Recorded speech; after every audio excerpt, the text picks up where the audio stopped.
Bien, entonces, como habíamos visto el sábado pasado, en cuanto a metabolismo energético, los animales y prácticamente todos los organismos vivos, pero nos interesan más los animales, prefieren el uso de carbohidratos como combustible energético. Y habíamos destacado en algunos apartes el papel central que desempeña el hígado como, digamos, esa despensa de combustible para los demás órganos. Eh, Habíamos visto cómo se hace el proceso respiratorio completo a partir de glucosa, como ejemplo que lo tomamos, ¿cierto? Glucosa que a través de glucólisis se degrada hasta piruvato y que aeróbicamente ese piruvato ingresa a la mitocondria, típico de los organismos que respiramos, ¿cierto? Para seguir siendo procesado inicialmente hasta acetilcoenzima y posteriormente oxidado en el ciclo del ácido cítrico para obtener de él unos electrones de alta energía que posteriormente pasarán a través de la cadena respiratoria, con lo cual se generará ese gradiente de protones que servirá para propulsar la acción de la ATP sintetasa. Y pues si partíamos de glucosa, llegábamos a un total de 38 moléculas de ATP como ganancia neta, lo cual pues uno haciendo las relaciones, una molécula de glucosa, 38 moléculas de ATP, uno ya entiende que eso es un buen combustible energético. También habíamos visto que en momentos en los cuales no existen los combustibles preferidos, como en este caso la glucosa, el organismo animal tiene vías metabólicas, o por lo menos la llamamos una vía metabólica, en este caso gluconeogénesis, para producir nueva glucosa. Por eso es que se llama gluconeogénesis, papel que le correspondía más que todo al hígado. Entonces, de eso habíamos descrito la ruta, habíamos visto cómo se regula de manera recíproca con la glucólisis, ya que glucólisis hace la degradación, en cambio gluconeogénesis se entiende que es la síntesis de esa glucosa y no su degradación, pues dependiendo de la urgencia o de la situación a la que se enfrente el organismo en determinado momento o el órgano en determinado momento, porque hay que tener en cuenta eso, ¿no? Que los órganos pues pueden trabajar de manera distinta y justamente habíamos llegado a hablar del hígado por ese papel central que desempeña, pues por ahora en el metabolismo energético, pero vamos a ir viendo que también desempeña un papel central en el metabolismo que no necesariamente es de carácter energético. Entonces, el título de la imagen que ustedes están viendo allí dice papel del hígado en la inanición, entendida como ese estado en el cual el animal no está ingiriendo alimento, pero por un periodo prolongado de tiempo. La inanición es diferente de un ayuno sencillo, donde, por ejemplo, me salto el desayuno, estoy en ayunas. No, la inanición va mucho más allá. Hay que dejar que transcurra un tiempo más amplio para que se denomine inanición. Pero miren que el organismo está preparado y que el hígado va a desempeñar un papel fundamental en esa circunstancia. Bien, entonces, como estamos en una situación en la cual no hay ingesta de alimento y de energéticos, en este caso carbohidratos, entonces se debe recurrir a distintos tipos de reservas energéticas. Sí, y aquí mencionamos de que básicamente son tres.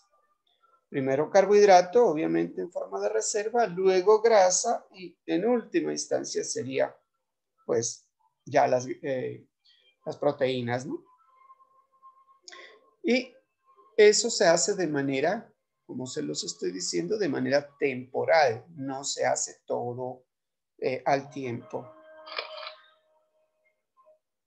Y de hecho, pues al hígado en ese momento le corresponde realizar trabajito, no solo en lo energético, les decía, en cualquier circunstancia al hígado siempre le va a tocar trabajar un poco más que a los demás órganos desde el punto de vista del metabolismo energético e incluso de otros metabolismos. Entonces, en esa gráfica que ustedes miran allí, ¿sí? Imaginemos que lo que tenemos acá es lo que está sombreado un poquito más oscuro, representa un hepatocito, es decir, una célula del hígado, como cualquier otra célula del hígado, ¿cierto? Una célula hepática. Acá habría la comunicación con los demás órganos, que sería el plasma sanguíneo, ¿sí? Es el torrente que comunica a todos los órganos. Y acá los distintos tejidos de los que podríamos hacer referencia.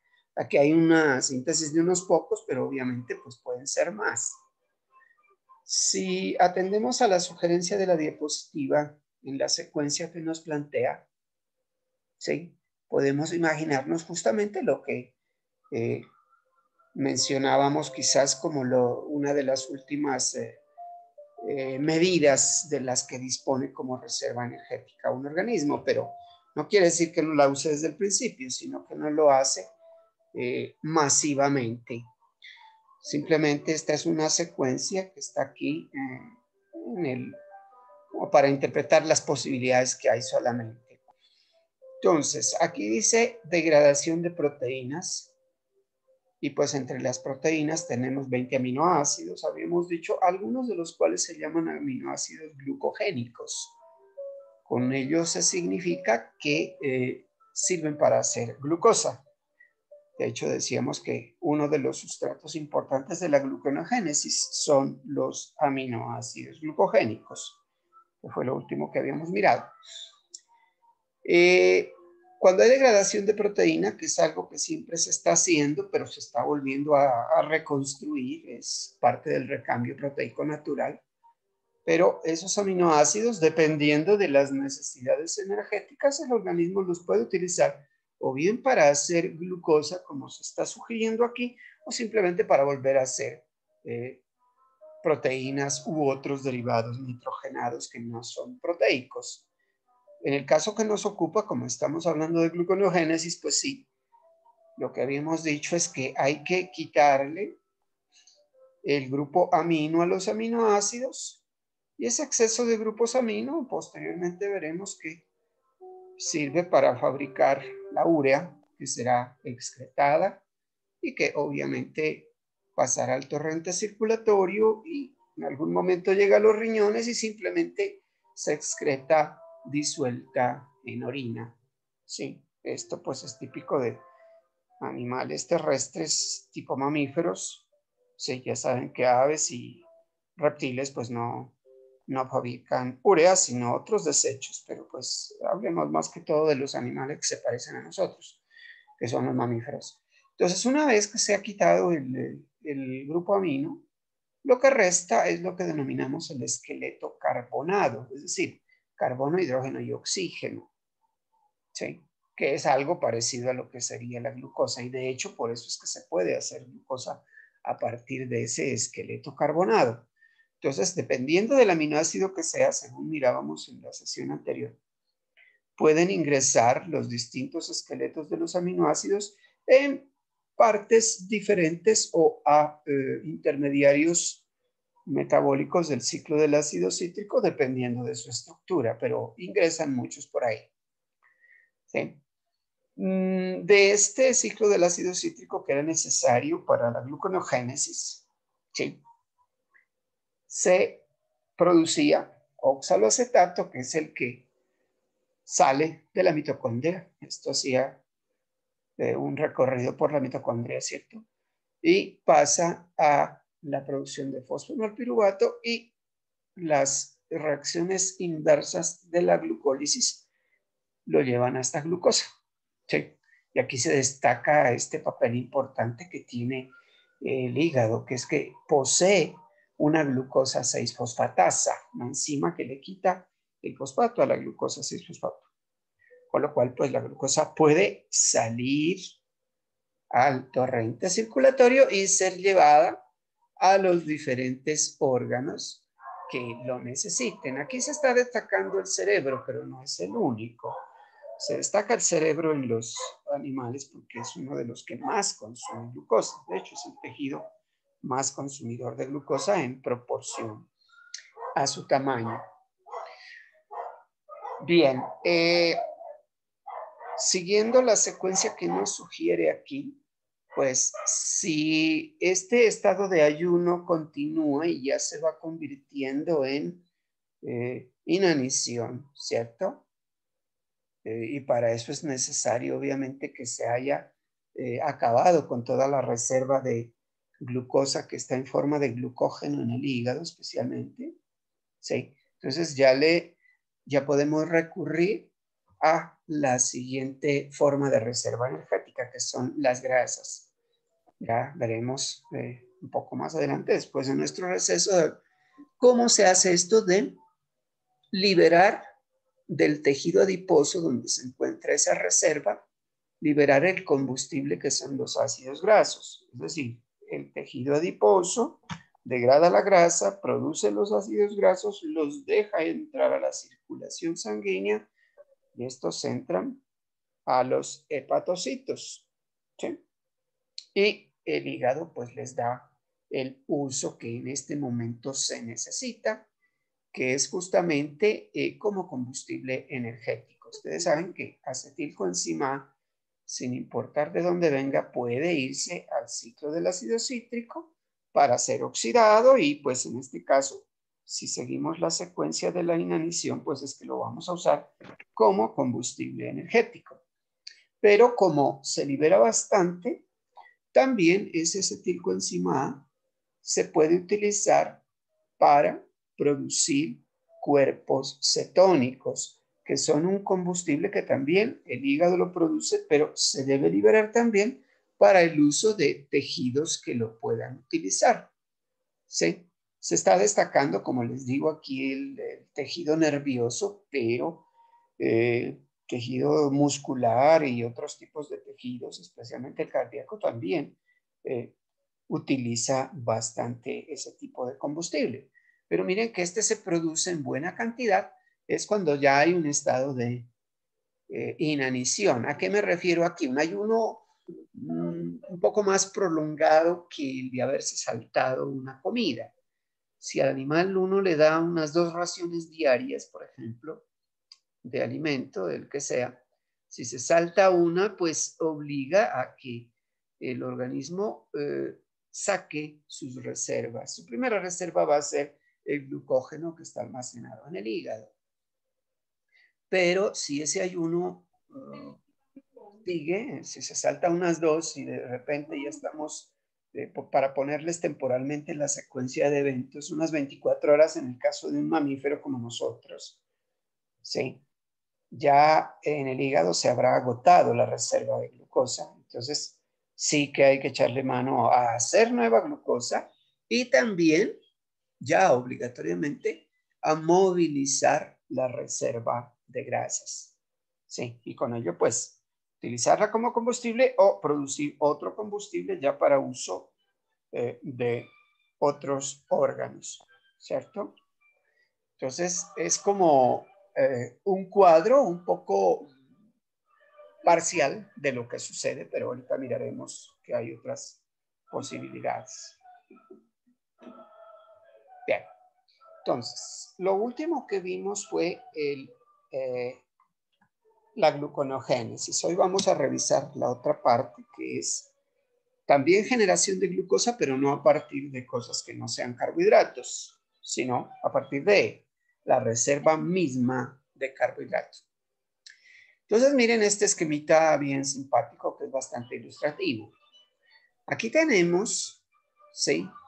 Este es un valor que se llama la glicemia normal, pero este es el valor para el animal humano y muchos primates también.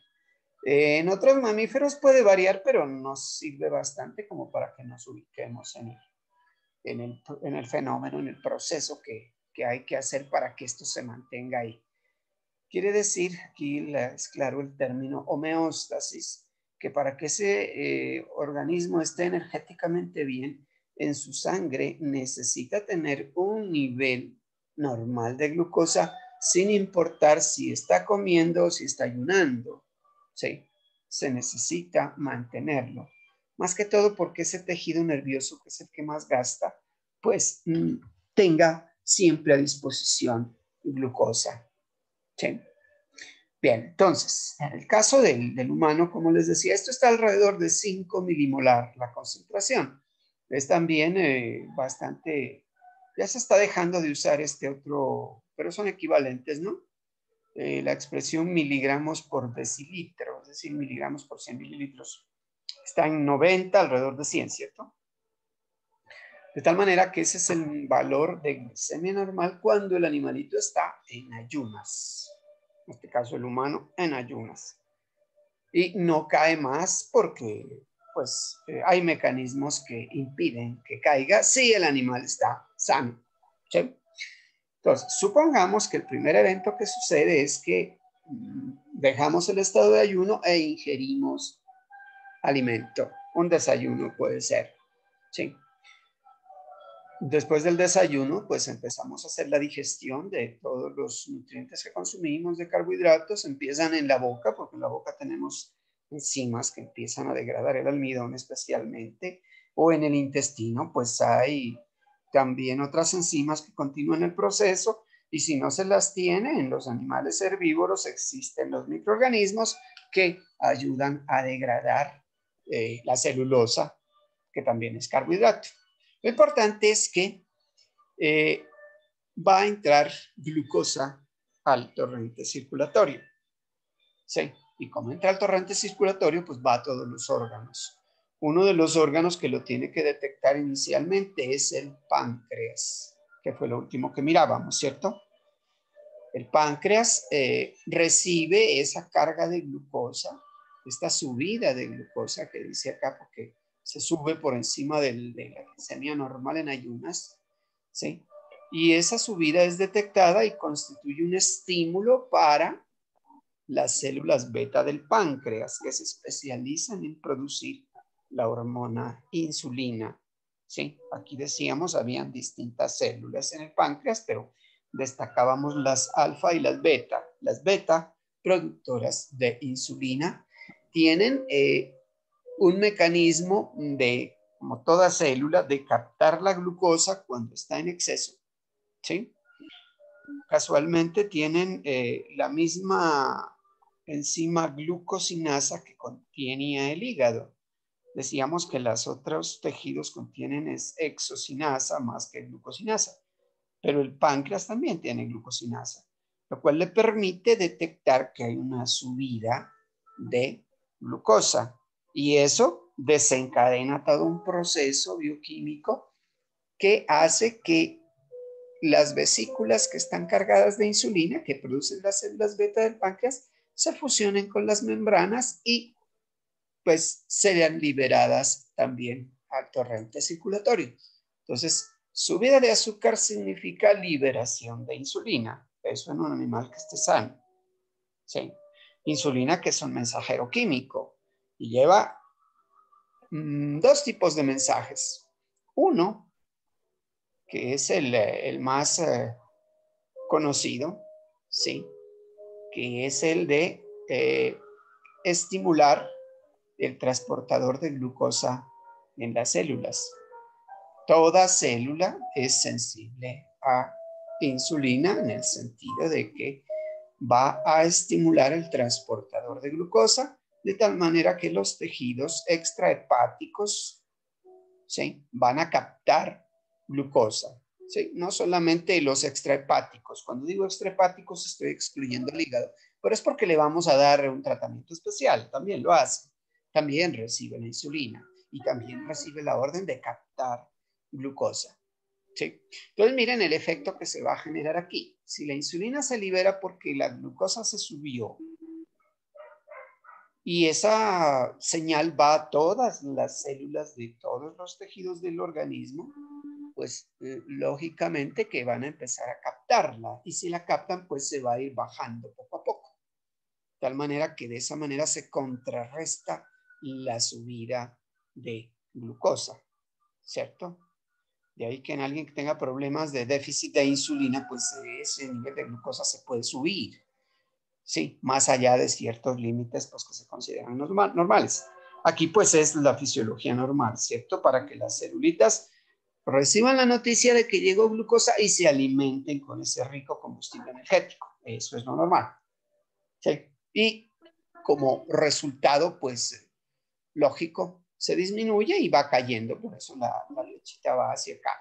Entonces dice que el nivel de glucosa sanguínea se disminuye hasta un punto en el cual ya deja de ser un estímulo para que se siga liberando insulina. Claro, se subió fue porque había una subida de glucosa, se liberó insulina.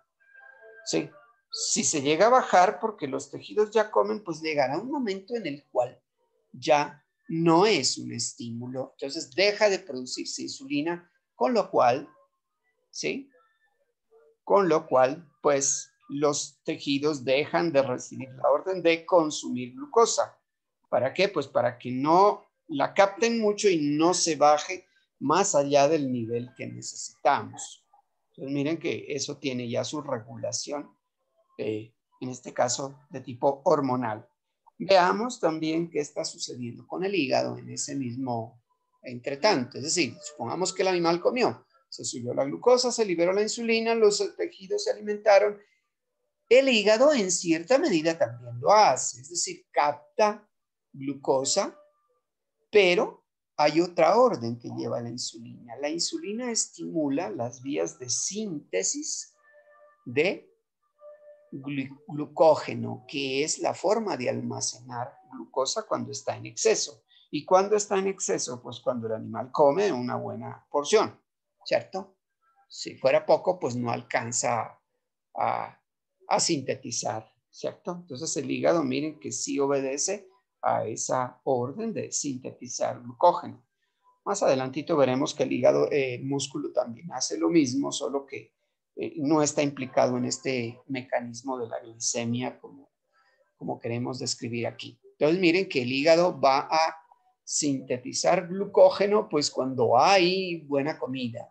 Si no hay buena comida, pues obviamente no hay insulina y el hígado entonces no tiene la orden de sintetizar glucógeno, no va a recibir esa orden. Entonces el hígado estará haciendo otras cosas. ¿Sí? Entonces, miren cómo la insulina está haciendo varias cositas al tiempo. ¿Sí? Y pues llevando el par de órdenes. Captación de glucosa, estimulación de síntesis de glucógeno en este caso. Bien, supongamos entonces que los tejidos empezaron a comer y va pasando el tiempo, ¿cierto? Mientras eso sucede. No se va a acabar la glucosa de una sola, sino en la medida en que los órganos lo vayan consumiendo. Entonces, pasa el tiempo, ahorita vemos una gráfica de qué tiempo es que me refiero, y llega otra vez hasta su estado de glicemia normal. ¿Qué puede suceder aquí? Los tejidos no van a dejar de comer, ¿cierto? Porque necesitan su combustible energético. Entonces, ¿qué sucede? Esto puede empezar a decaer por debajo de esta glicemia normal que sería el estado de ayuno. En el caso del humano, unas 3 horas después de haber comido algo, ya estaríamos en esta condición y esto se nos empieza a bajar. Hasta el bostezo es natural ahí. A veces uno se confunde y quiere comer aquí. ¿Por qué digo se confunde? Porque existe un mecanismo que hace que no sea necesario comer cada 3 horas. Creo que eso lo hemos malinterpretado nosotros los humanos, porque nos la pasamos comiendo todo el día. Y miren que el mecanismo que vamos a ver enseguida nos indica que no sería necesario comer en ese momento. Entonces, ¿qué sucede cuando baja el nivel de glucosa? En primer lugar, si bajó, ya no es un estímulo para que las células beta liberen insulina.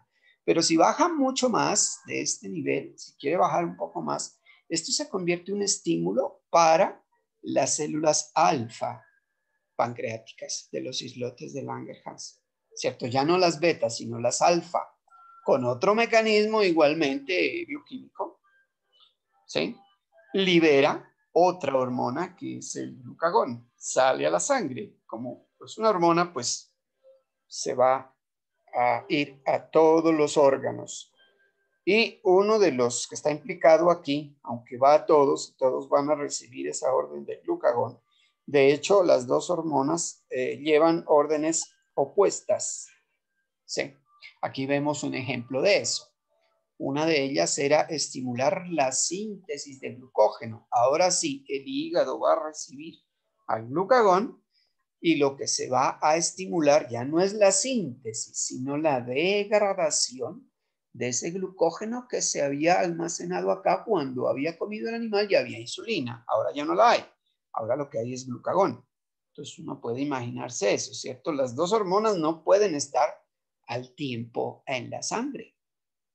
Sí, en un animal que sea normal, que esté saludable. Si hay problemitas pues de regulación hormonal, pues eso se pone complejo.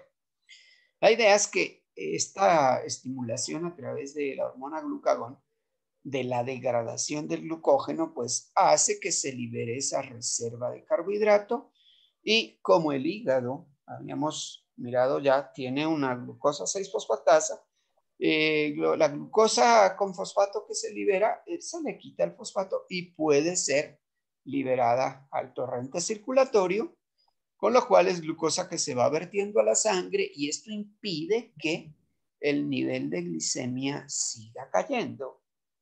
Entonces miren cómo se regula esta situación a través de las dos hormonas, insulina, glucagón. Incluso hay participación de otra hormona que es el cortisol, que también suma a este efecto del glucagón. Es decir, entre glucagón y cortisol hacen lo opuesto a lo que hace insulina.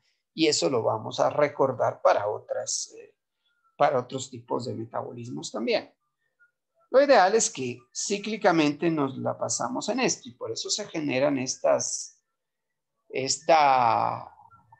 curvas de glicemia, que es lo que nos indica cómo están funcionando esos procesos que acabamos de recordar. ¿Sí?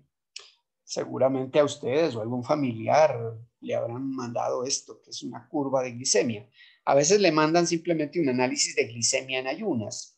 Sí, da alguna información, pero si uno no tiene ningún trastorno, pues eso va a estar alrededor de los 100 miligramos por decilitro o 5 milimolar y pare de contar.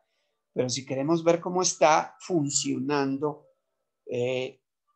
energéticamente con respecto a carbohidrato, pues que es lo más importante como reserva energética, sí es bueno hacer esta curva de glicemia. Y aquí tenemos la glucosa sanguínea, es decir, expresada en este caso en miligramos por decilitro, que es como se usaba hasta el siglo pasado, ya poco a poco se está usando milimolar. Pero básicamente eso es lo que es simplemente que se puede hacer el cálculo, no habría inconveniente. Y hacia acá está el tiempo después de que se hace una ingesta de carbohidrato. Entonces, a tiempo cero, ¿qué está sucediendo? Miremos la línea negra que es una persona o un animalito normal. Para los animales puede variar la altura de la curvita esta, pero básicamente es la misma, ¿sí? Pronto la del humano es como la más altica que hay, pero en los otros animales se repite muy parecido, aunque un poquito más abajo, ¿sí? Entonces, tiempo cero. Uno está en ayunas y en ayunas la glicemia está aquí por debajo de 100 miligramos por decilitro. A tiempo cero lo que hacen cuando le hacen este examen a uno es que le dan una carga de glucosa. En los laboratorios clínicos, pues antes lo que hacían era sacarle una muestra de sangre, mirar cómo está esa glicemia, no, sí, hacen la medición, inmediatamente lo ponen a desayunar, desayune lo que quiera, le decía, pero pues ya los más modernos lo que hacen es darle un vaso con cerca de 200 gramos de glucosa en agua disueltos, uno se toma eso y se queda ahí sentadito, con lo cual a la media hora porque esto está en horas, le toman una muestra de sangre y pues lógicamente si uno ingirió algo, ya sea alimento o glucosa, lo que le hayan dado, pues la glucosa se va a subir. Sí, acuérdense que se tiene que subir pues para que estimule la liberación de insulina. Eso sucede tanto si come como si toma esta glucosa. Entonces la siguiente muestra se la van a tomar 1 hora después de haber hecho la ingesta. Con lo cual, pues vemos que a la hora todavía ese nivel está alto. ¿Sí? Después la siguiente muestra es a las 2 horas y a las 2 horas ya empieza a decaer. ¿Sí? Porque los tejidos aquí se ve pues que están recibiendo la orden de la insulina y están consumiendo glucosa. 1 hora después, 3 horas, ¿sí? Ya prácticamente tenemos el nivel de glicemia en ayunas. Y si ustedes miran, si continuamos la curva, podemos continuar 4, 5, 6 horas, las que se quiera. Más allá de 5 horas no van en realidad. Sí, ya se mantiene a ese nivel y ya no baja más, porque precisamente ya entra a trabajar el glucagón para que se reponga y se mantenga ese nivel siempre de glicemia normal para el normal funcionamiento energético del organismo. ¿Sí? Entonces, eso es un individuo normal. La línea roja que ustedes ven allí es típico de algún paciente que tenga diabetes.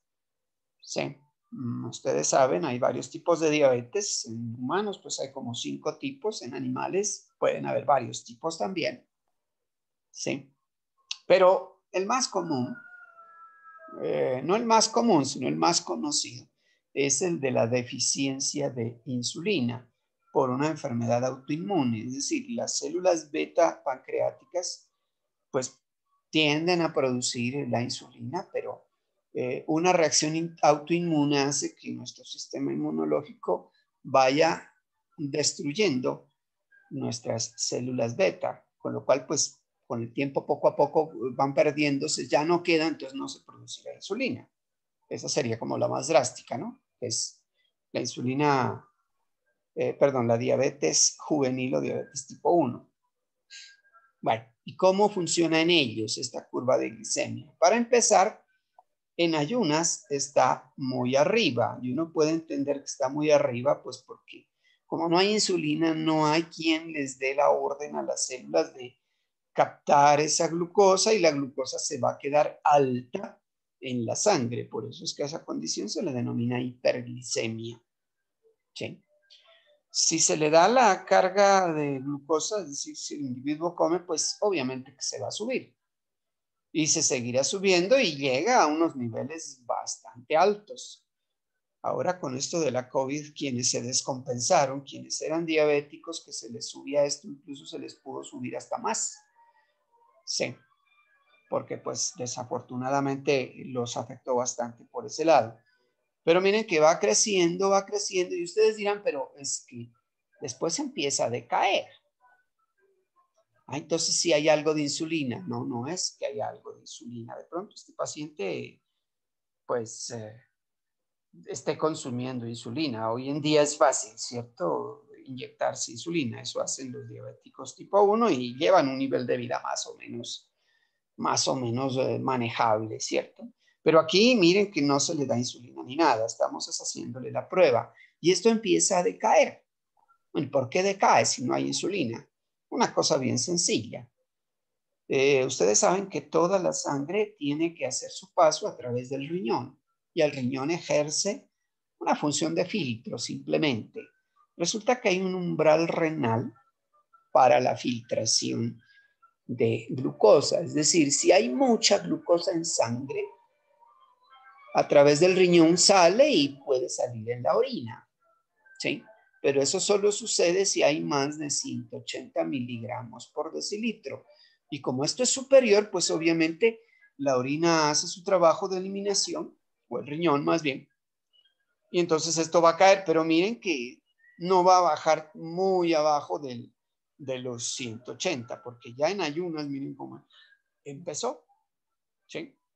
Y pues esto pues obviamente se tiene que solucionar, en este caso con la hormona, pero lo importante es que Aquí estamos viendo cuál es el efecto ya en el campo fisiológico y en el campo patológico del trabajo que se puede y no se puede hacer.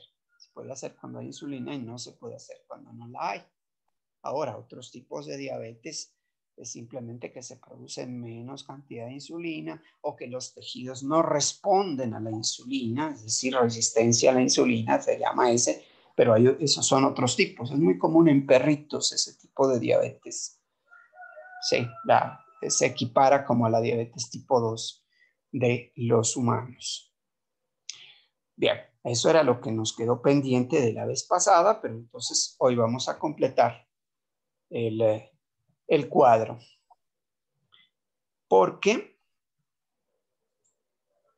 a ver, tomámoslo en este otro orden que es más apropiado. Como vimos hace un ratín,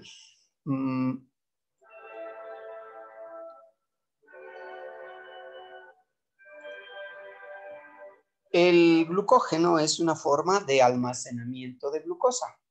Cuando pues hay una alimentación o después de una comida abundante, sobre todo. Entre más abundante, pues más síntesis de glucógeno habrá. Obvio. Sí. Proceso que se hace en el hígado. Entonces, este metabolismo del glucógeno del que vamos a hablar ahora para completar el cuadro es las dos situaciones, es decir, tanto lo biosintético, es decir, síntesis de glucógeno, como lo degradativo, es decir, la degradación del glucógeno para producir glucosa. Entonces, lo que ustedes ven ahí en esa imagen todo simpática es simplemente una molécula de glucógeno, puede ser. Y cada pepita de estas, cada perlita de estas, pues de este rosario enredado que ustedes ven ahí, sí, representa una unidad de glucosa. El glucógeno son muchas glucosas. Y como ustedes pueden ver, pues eso es bastante ramificado. Imagínenselo no plano como está ahí, sino esférico como en realidad tiende a ser. Sí, pero miren que en el centro tiene algo especial. Ese algo especial que no son estas pepitas es una proteína. Es decir, el glucógeno en realidad es una glicoproteína. Quiere decir que tiene mucho carbohidrato, pero pues también tiene que tener proteína para que sea glicoproteína. Entonces, esa es como y esa estructura está bastante, digamos, adaptada a la facilidad que debe tener el organismo para sintetizar rápidamente como para degradar rápidamente cuando se necesite. Entonces, esa ramificación es bien apropiada. Entonces, veamos la parte de la degradación de glucógeno, proceso que denominamos glucogenólisis. ¿Sí? Así como cuando decíamos glicólisis es degradación de glucosa, pues glucogenólisis es degradación de glucógeno, que ya vimos hace un ratito que se hará cuando esté el animal en ayunas, ¿cierto? No lo va a hacer cuando haya acabado de comer, en cuyo caso lo que tiene que hacer es síntesis de glucógeno. Entonces, es una cosa bastante interesante el proceso. Aquí tenemos una micrografía electrónica de una célula hepática. También lo puede hacer, pero en la célula hepática, en este corte, lo que ustedes ven aquí como esos puntitos negros, son granulitos de muchísimas moléculas de glucógeno. ¿Sí? Si uno tiñera este corte con yodo, por ejemplo, esto se tendría de color azul. Quizás el original era en azul, pero aquí cuando lo ponen en blanco y negro, pues se ve como si fuera negro. Sí, ¿no? Las moléculas, pues obviamente toda molécula es mucho más chiquita que cualquier organelo, pero ahí se pueden ver esas inclusiones de algodón, de glucógeno, perdón, que son pues simplemente muchas glucosas. ¿Sí? Aunque aquí nos destaca también que está en célula muscular. Claro que esta no es una célula muscular. La célula muscular tiene otro aspecto. Y pues veamos a ver cómo se hace. Siempre teniendo en mente la molécula aquella de glucógeno, ¿sí? Supongamos que vamos a uno de estos extremos. Miren que hay muchas punticas. Imagínense una esfera ahí. En esos extremos, pues cada pepita negrita de esa sería una unidad de glucosa. ¿Sí? Y lo característico cuando hacíamos el repaso de biomoléculas es que las unidades de glucosa se unían entre sí mediante enlaces alfa 1,4, es decir, del carbono 1 al 4 y hacia abajo. Eso es lo que quiere decir alfa 1,4. Entonces, eso es lo que más hay, ¿cierto? Enlaces alfa 1,4. Pero ustedes ven aquí, si este es el carbono 1 y si este es el 4 de esta otra cadenita, ¿sí? Porque para que haya una ramificación se requiere que hayan varias cadenitas que se unan, como ven aquí. Entonces, ustedes aquí dirán, bueno, si contamos de aquí, este es el 1, el 2, el 3, el 4, el 5, el 6. De tal manera que estamos uniendo el carbono 1 con el carbono 6. No se puede 1,4 porque sí ya está ocupado, ¿cierto? Entonces, el alfa 1,6 es el que genera las ramificaciones, ¿sí? Entonces, hay muchas, donde ustedes vean que se desprende una nueva ramificación, es porque hay un enlace alfa 1,6, donde la mayoría son alfa 1,4, obviamente. Y esas ramificaciones, pues, en el glucógeno son bastante frecuentes. Más o menos cada 10 residuos en promedio ya hay una nueva ramificación. ¿Por qué digo en promedio? No es exacto. A veces es 8, a veces 9, a veces 10, a veces 11. Sí, pero en promedio como 10. ¿Sí? Distinto a puede ser en el almidón, aunque tienen el mismo aspecto, las ramificaciones pueden estar más alejadas. Pero aquí es bastante ramificado, lo cual le confiere varias propiedades. Una cosa más ramificada, más esférica, pues tiende a ser más soluble y por ende más manejable en un organismo como nosotros los animales o cualquier ser vivo que somos acuosos. Entonces, pues los dos tipos de enlaces hay que tenerlos en cuenta para esta síntesis o degradación, que es como lo primero que vamos a mirar. Entonces, catabolismo de glucógeno o ruptura o degradación. Entonces aquí digamos que tenemos una representación de lo que sería todo esto de acá. Porque este R quiere decir pues, todo lo demás y solamente estamos poniéndole atención a dos residuos de glucosa de la parte más externa. Miren que en la parte externa hay muchísimos. Es decir, este procesito al que le queremos seguir la pista aquí puede suceder muchas veces de manera simultánea. Claro, una molécula, imaginen la cantidad de ramificaciones que va a tener. Entonces, ¿qué es lo que se va a hacer para la degradación? Y aquí es una cosa bien interesante. Miren, cuando vimos la síntesis y degradación de glucosa, es decir, hacer degradación de glucosa, se requerían muchas enzimas para llegar hasta piruvato, ¿cierto? De glucosa a piruvato. Varias enzimas, como 9. ¿Sí? Para degradar una molécula pequeña como es solamente esta glucosa. Uno podría pensar que para degradar una cosa inmensamente grande, porque puede tener cientos de miles de unidades de glucosa, entonces vamos a necesitar cientos de miles de enzimas. No, no es así. De hecho, necesitamos muy poquitas, si acaso 2, y vamos a ver cuáles son. Entonces, este glucógeno que está aquí destacamos el enlace alfa 1,4, este enlace es degradado, es roto, ¿sí? Por una enzima que se llama glucógeno fosforilasa. Acuérdense que las enzimas tienen nombre y apellido, ¿no? O simplemente fosforilasa del glucógeno, hepática en este caso.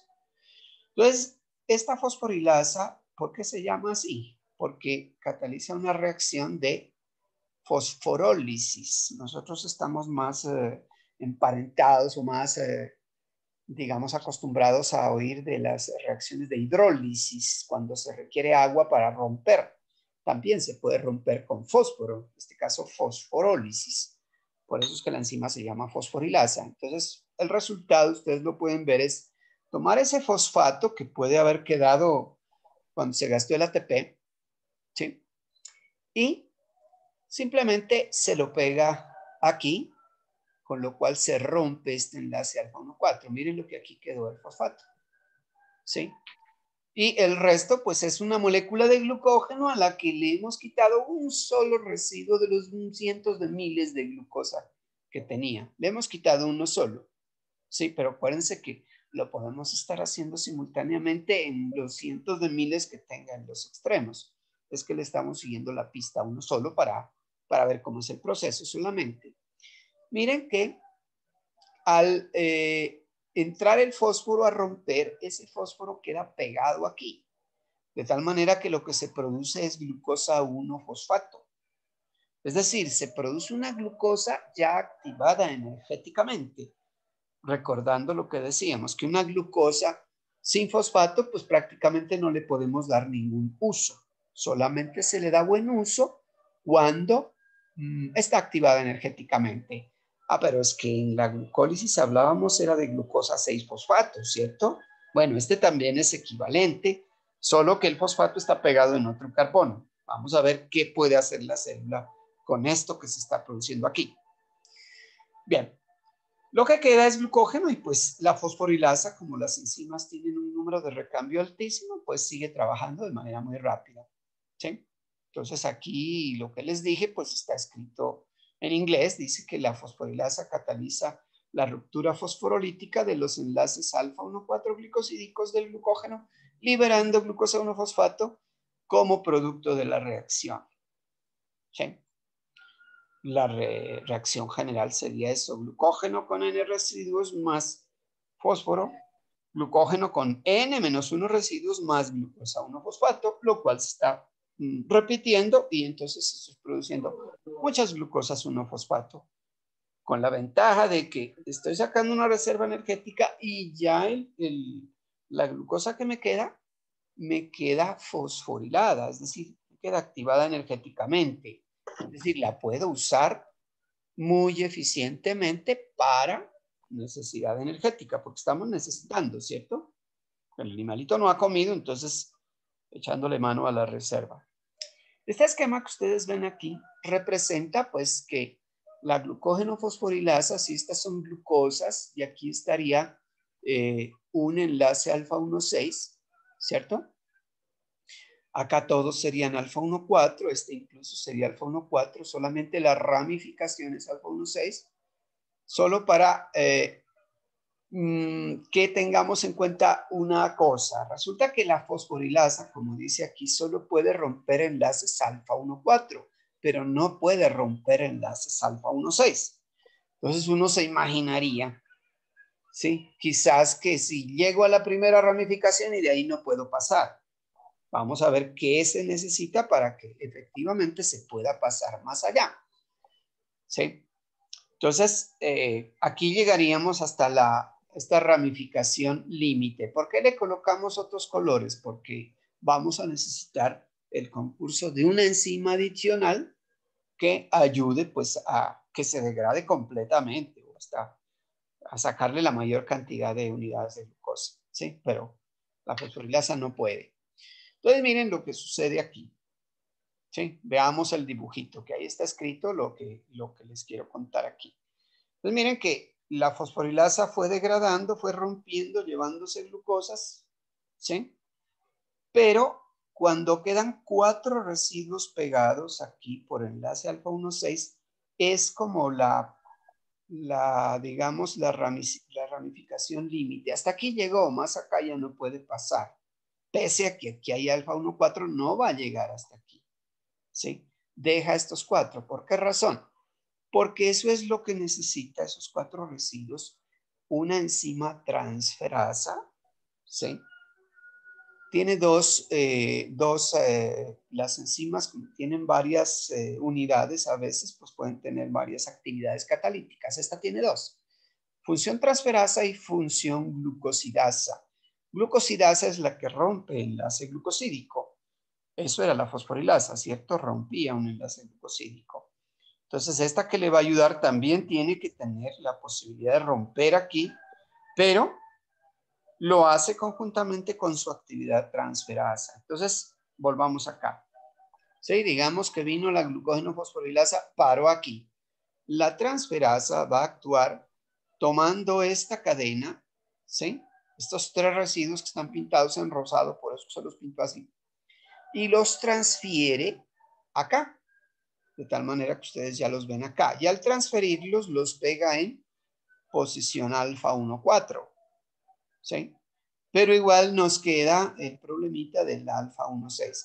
Bueno, ¿qué puede suceder aquí? Pues resulta que la fosforilasa ahora ya tiene más residuos para ir rompiendo, ¿sí?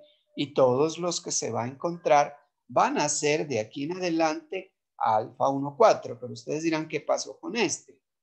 Sí, este alfa 1,6. Afortunadamente la enzima, además de ser una transferasa que transfiere estos 3 residuos, también tiene una actividad glucosidasa alfa 1,6, es decir, rompe este enlace alfa 1,6 y libera también esta glucosa, con lo cual la fosforilasa pasa tranquilamente por acá.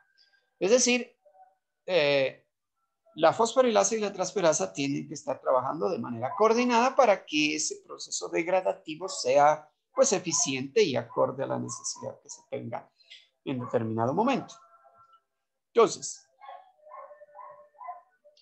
aquí es la continuación ya, ¿sí? La parte glucosidasa pues se lleva este residuo, pero esta glucosidasa ya no es una fosforilasa como la fosforilasa. Es una hidrolasa, miren que metió agua, no fósforo.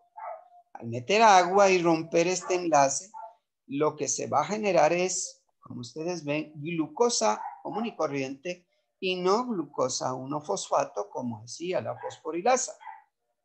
Es decir, las glucositas que estaban haciendo la ramificación no salen activadas energéticamente, solamente las otras, pero es que son la mayoría, ¿cierto? Acuérdense que la ramificación es una de cada 10, no más. Es decir, 10% de ellas pueden salir así, como glucosas sin energía, pero acuérdense que la célula puede cargarles energía para degradarla si es que se necesita, ¿sí? Pero la mayoría tienen fosfato. Y aquí pues tenemos el pedacito del glucógeno, este R indica toda esa molécula grandota que pues va a seguir siendo degradada por la acción conjunta de la fosforilasa y de esta transferasa y glucosidasa. En los libros la denominan con un solo nombre, la llaman enzima desramificante, que tiene las dos actividades.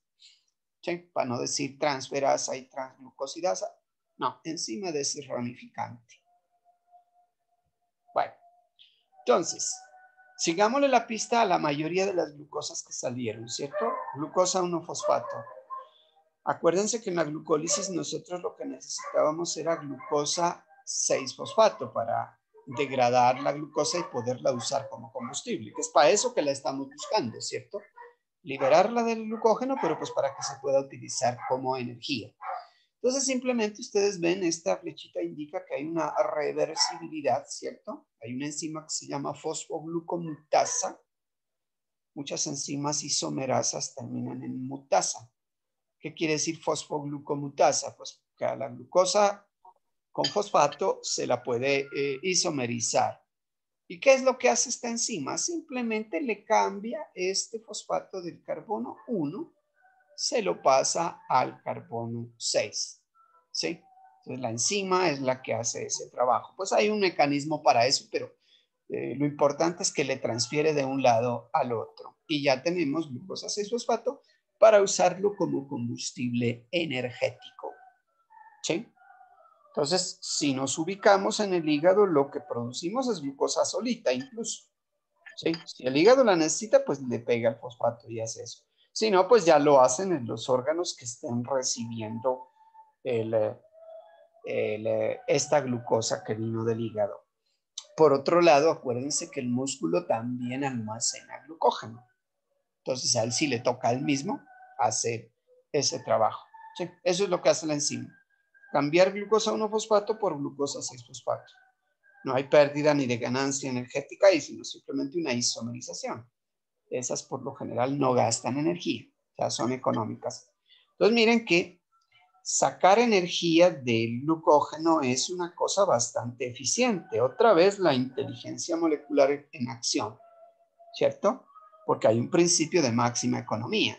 ¿Qué tal si yo tengo una reserva energética que cuando saco glucosa, esas glucosas tengo que ponerles energía para poderlas utilizar? Pues no sería como ventajoso. De hecho, este sistema el que existe sí es ventajoso, que la glucosa que yo saco de ahí ya viene cargada energéticamente. Entonces, pues, la evolución nos llevó hacia esa parte más ventajosa energéticamente hablando. Bueno, entonces, pues, simplemente lo que podríamos es completar con lo que ya habíamos visto, ¿cierto? De glucógeno pasamos a glucosa 1-fosfato, a glucosa 6-fosfato y a hacer glucólisis, ¿sí? Para lo que queramos, para hacer glucosa solita o para hacer glucólisis y hacer lo que el hígado quiera hacer, ¿sí? Y tener en cuenta también que el hígado tiene glucosinasa, ¿cierto? Que puede fosforilar la glucosa y pues estamos haciendo como un empalme de todas las cosas que lo que vimos en la clase anterior y lo que estamos viendo hoy, ¿sí? Ahorita revisemos, miren que fue cortica esta vía. La glucogenólisis, es decir, la degradación de glucógeno, solo fue por 2 enzimas, fue muy eficiente energéticamente y si ustedes se imaginan la molécula de glucógeno como que tiene hartas terminales, pues es un proceso que rinde bastante, ¿sí? Porque pues esto, hasta la estructura del glucógeno está bien hecho. ¿Sí? Eso es otra vez la inteligencia molecular en acción, ¿cierto? Ahora miremos lo contrario. ¿Cómo hacemos el glucógeno y cuándo lo hacemos? Y luego vemos cómo se hace lo uno y cómo se hace lo otro o en qué circunstancias, es decir, cómo se regulan esos dos procesos que, como les decía, es como lo más importante. Bueno, el otro proceso opuesto en este caso, miren que se llama así, glucogénesis. Formación es génesis, ¿cierto? Glucólisis y gluconeogénesis, pues lisis y génesis. Acá también glucogénesis y glucogenólisis, que fue lo que vimos. Entonces vamos a hacer glucógeno en este caso.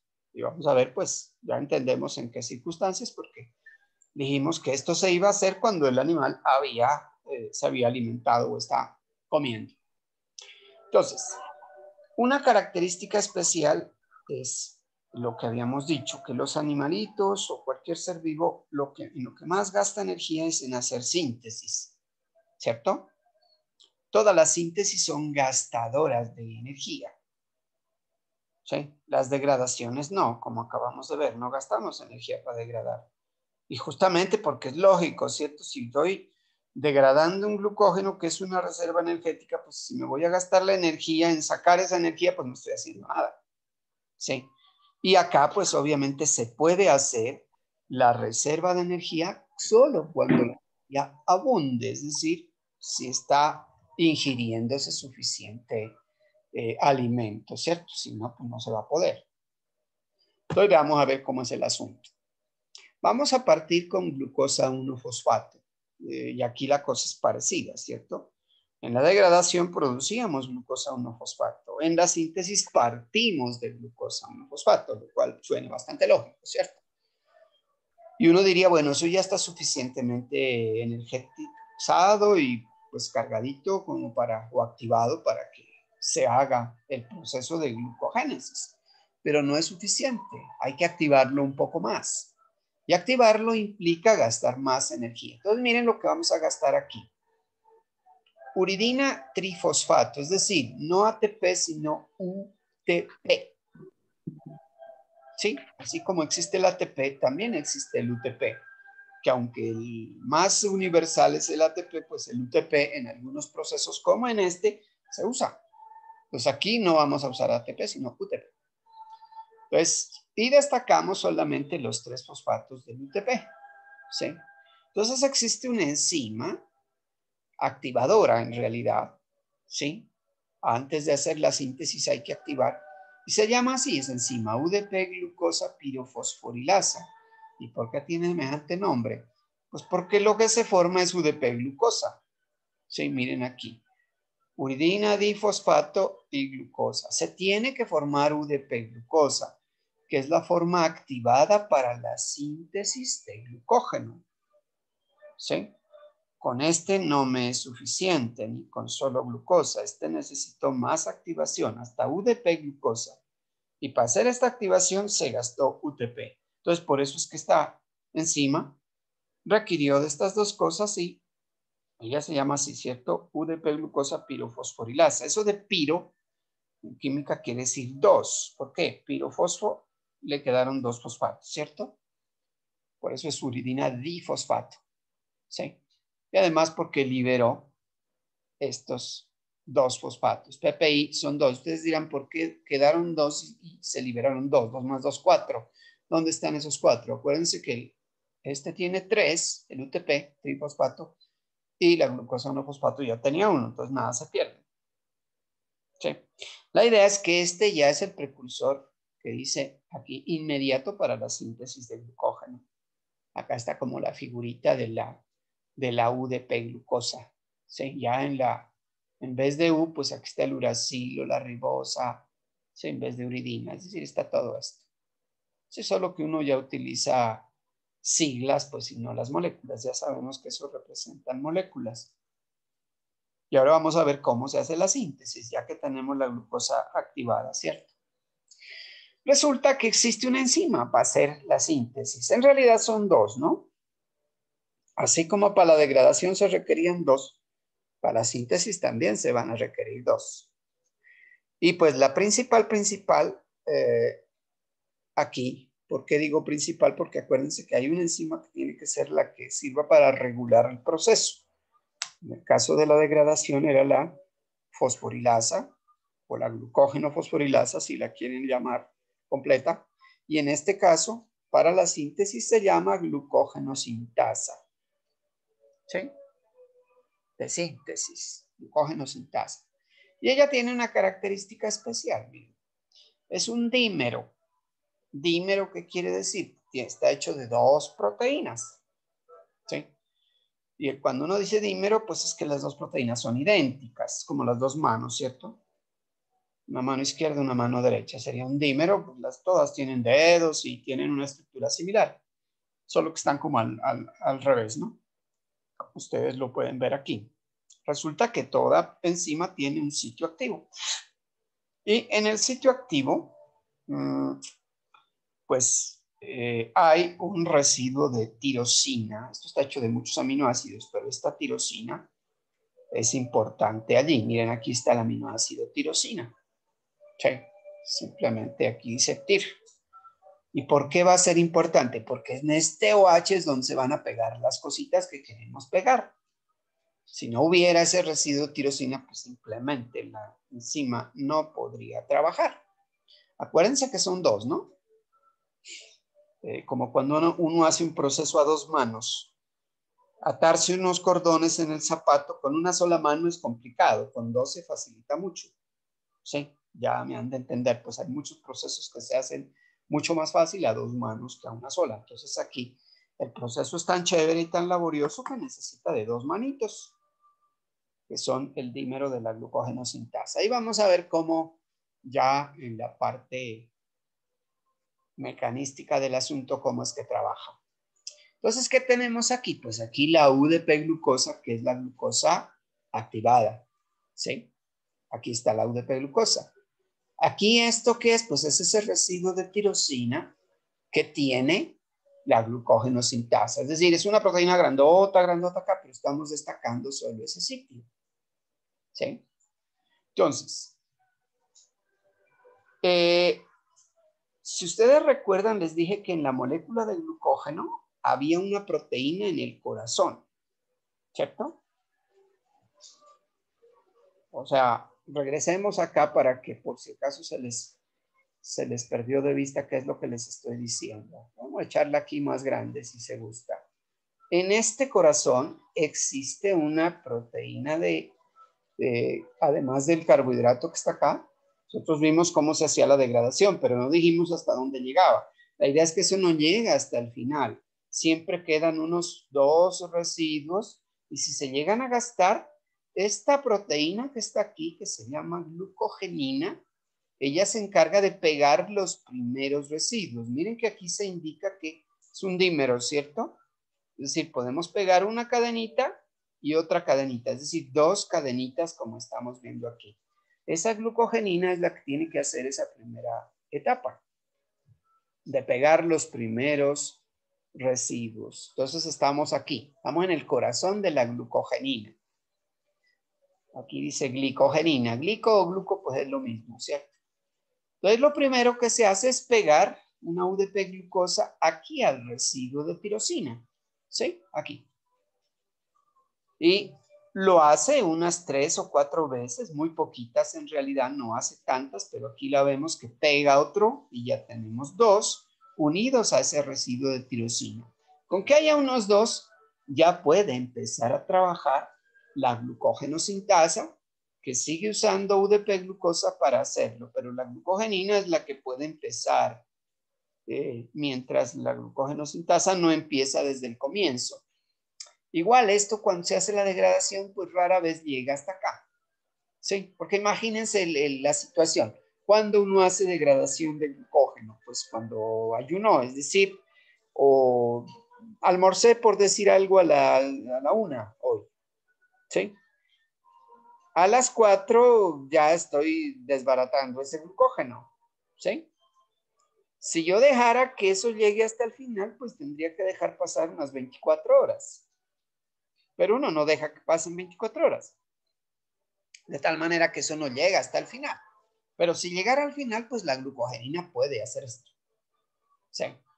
Pero en el caso que nos ocupa, pues uno tampoco pone a aguantar mucho hambre a los animales, sino que prácticamente no se llega hasta el final. Pero si se llegara, pues hay quien hace este pedacito inicial. Por eso es que más se destaca en los libros es el trabajo de la glucógeno sintasa, que sería lo que sigue de aquí para acá. Entonces, ¿cómo sería ese proceso? Tenemos un glucógeno primordial, lo llaman los libros. ¿Por qué primordial? Porque pues ya tiene la glucogenina y tiene algunas moléculas de glucosa que todavía no se han roto o no se alcanzaron a romper en la degradación porque yo no ayuné tanto. ¿Sí? Sí, más o menos eso es lo que se calcula, que ese glucógeno puede dar hasta para unas 24 horas. En el caso del humano, ¿no? Que es muy parecido en los demás mamíferos. Aquí está la UDP glucosa y entonces aquí tenemos ya el trabajo de la glucógeno sintasa, que lo que hace es pegar un residuo de glucosa procedente de la UDP glucosa, obviamente, en enlace alfa 1,4. Ella solo pega enlaces alfa 1,4. Así como la fosforilasa solo rompía enlaces alfa 1,4, la sintasa solo pega enlaces alfa 1,4.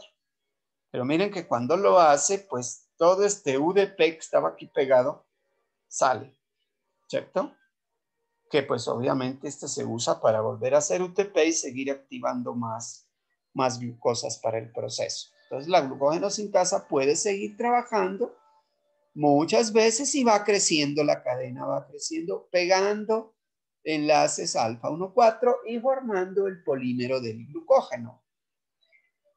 Y pues uno diría, si solo existiera la glucógeno sintasa, pues el polímero sería lineal y no ramificado. Pero acuérdense que es ramificado. Y la glucógeno sintasa no puede hacer ramitas. Entonces ahí es donde se requiere el concurso de otra enzima, que es en este caso, va a llamarse enzima ramificante. Acuérdense, la otra era la desramificante. Ahora necesitamos la enzima ramificante, que es la que tiene la capacidad de hacer los enlaces alfa, alfa 1,6. Los alfa 1,4, pues esta. Entonces, vamos a ver un esquemita similar al que vimos allá, pero de todas maneras más esquemático. Supongan que estos todos son enlaces alfa 1,4, ¿sí? Fue la glucógeno sintasa la que pegó esos enlaces y pues sigue creciendo, pero a medida que va creciendo la cadenita, ¿sí? Ya la enzima ramificante, la branching enzyme que dice aquí, transporta, y miren cuántos son 7 en este caso, es una transferasa, transfiere los 7 a una posición interna. Miren que aquí tenemos muchas glucosas unidas por enlace alfa 1,4, con lo cual pues en estas puntitas quedan libres el carbono 6 para unir en enlace alfa 1,6. Entonces la enzima ramificante lo que hace es cortar acá y transferir para acá, con lo cual queda pegado en forma alfa 1,6. La sintasa seguirá trabajando por aquí, seguirá trabajando por aquí, seguirá trabajando por acá, y a medida que va creciendo coordinadamente, esta enzima ramificante corta y pega más internamente. De esa manera es como se va confeccionando ese polímero ramificado que pues tiende a ser esférico ya cuando va transcurrido un poco el tiempo. Entonces aquí tenemos los dos trabajos enzimáticos, ¿no? La glucógeno sintasa y la enzima ramificante. ¿Sí? Aquí hay como un esquemita que a veces sale en los libros, como la enzima primero no tiene nada porque es simplemente la glucogenina, ella pegándole los primeros residuos, luego la glucógeno sintasa que sigue haciendo el trabajo, y la enzima ramificante formando las ramificaciones. Y así es como se va, como les decía, confeccionándose el polímero del glucógeno, teniendo en cuenta que aquí está la glucogenina, que es un dímero y por lo cual son dos ramificaciones las que se van a formar. ¿Sí? Una ramificación por acá y otra por acá, pero como están ramificados, eso adquiere como ese aspecto como esférico, que es, si ustedes se imaginan, cada extremo cuando se requiera hacer degradación, pues vamos a tener mucha glucosa para sacar. Entonces es eficiente tanto el proceso de síntesis como el de degradación. Ahora sí, si los ponemos juntos, ¿sí? Vamos a ver que esto adquiere como más sentido todavía. Aquí tenemos el glucógeno con su glucogenina en el centro, ¿sí? La enzima de la degradación está señalada aquí en rojo, la fosforilasa, glucógeno fosforilasa, con la ayuda de la enzima desramificante, claro está, ¿sí? Pero entonces lo que vamos a generar es glucosa 1-fosfato y algo de glucosa solita, ¿cierto? Esta glucosa fosforilada, pues, pasa a glucosa 6-fosfato por acción de la fosfoglucomutasa que decíamos hace un rato, y ya está disponible para hacer glucólisis, ¿cierto? Que muchos órganos están pidiendo es glucosa, es porque se necesita glucólisis y todo lo demás que hemos visto, porque esto es un combustible energético. Y por este lado, la glucosa sola, sí, obviamente hexocinasa y glucosinasa la pueden fosforilar también para lo que se requiera, ¿sí? Ahora sí, en algún momento, en el momento en que estemos en ayunas, estamos haciendo esta degradación, pero el momento puede cambiar. El animalito comió y cuando comió, las cosas se van al contrario. Y pues lógicamente la glucosa 6-fosfato hay que hacer trabajar esta fosfoglucomutasa al revés. Acuérdense que muchas enzimas trabajan de manera reversible. Entonces, en ese sentido, la glucosa 6-fosfato se transfiere el fosfato del 6 al 1 y ya tenemos glucosa 1-fosfato que debe previamente energizarse un poco más gracias al UTP, ¿cierto? Para formar UDP-glucosa, ¿sí? La enzima UDP-glucosa pirofosforilasa lo hacía. Y una vez que está aquí, pues sí, ya trabajan tanto la glicogenina, que es la proteína que está en el corazoncito, que es la que empieza, la glucógeno sintasa, que es la que más enlaces hace, y la enzima ramificante, que se encarga de hacer los enlaces alfa 1,6, transfiriéndolos de los que van en crecimiento hacia el interior. Entonces, ¿Qué implica las flechas continuas y las discontinuas? Eso simplemente es como para indicar que si estamos haciendo esto, no vamos a hacer esto y viceversa, porque los tiempos son distintos. Si estoy en ayunas, degrado y no sintetizo.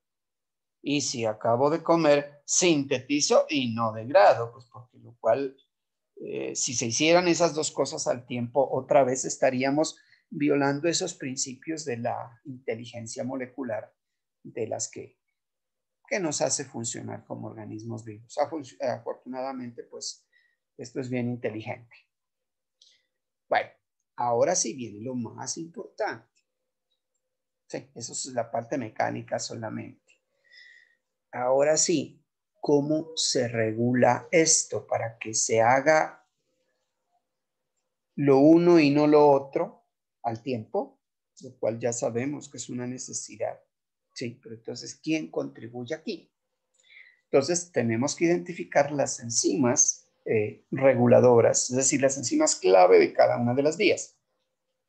En este caso, para la síntesis es la glucógeno-sintasa, la enzima clave, y la fosforilasa, la enzima clave para la degradación.